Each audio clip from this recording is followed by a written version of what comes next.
Olá, vamos falar agora de um assunto que envolve dois temas. O espaçamento entre, a margem entre os parágrafos, entre um parágrafo e outro, e o espaçamento entre as linhas de um texto. Eu vou criar um texto padrão aqui, tá? Colocando um texto qualquer. E aqui já tem o primeiro detalhe. Se eu apertar o Enter, ele vai dar uma quebra de linha aqui, vai pular uma linha. Na verdade, não é uma linha que ele pula. Isso aqui é a margem que ele está criando entre um parágrafo e outro, ok? Que a gente define aqui embaixo. Já vou mostrar isso para vocês. Vou criar outro texto aqui.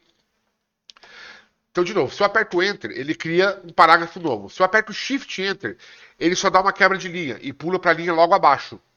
Ok? Daí com isso ele não tem essa margem entre um parágrafo e outro. Ok? Então o que acontece? Com esses dois parágrafos a gente já consegue observar o seguinte.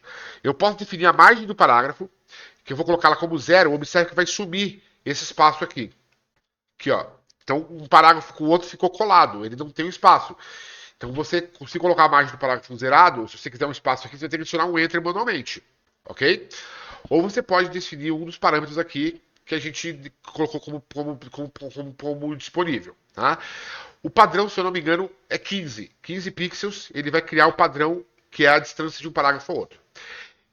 A margem do parágrafo é isso, é a distância entre um parágrafo e outro. Tanto que se eu criar um parágrafo novo aqui, observe que ele já tem esse espaçamento padrão entre um e outro. E o que é o espaçamento das linhas dentro do parágrafo? É assim, dentro do parágrafo, observe que tem várias linhas, e entre elas existe uma distância. É justamente isso.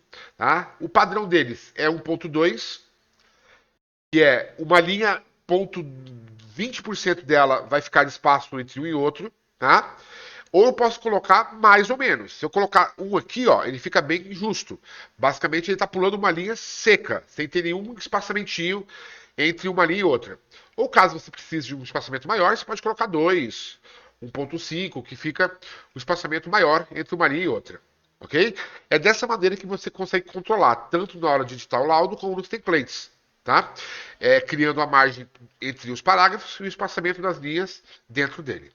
Ok? Muito obrigado.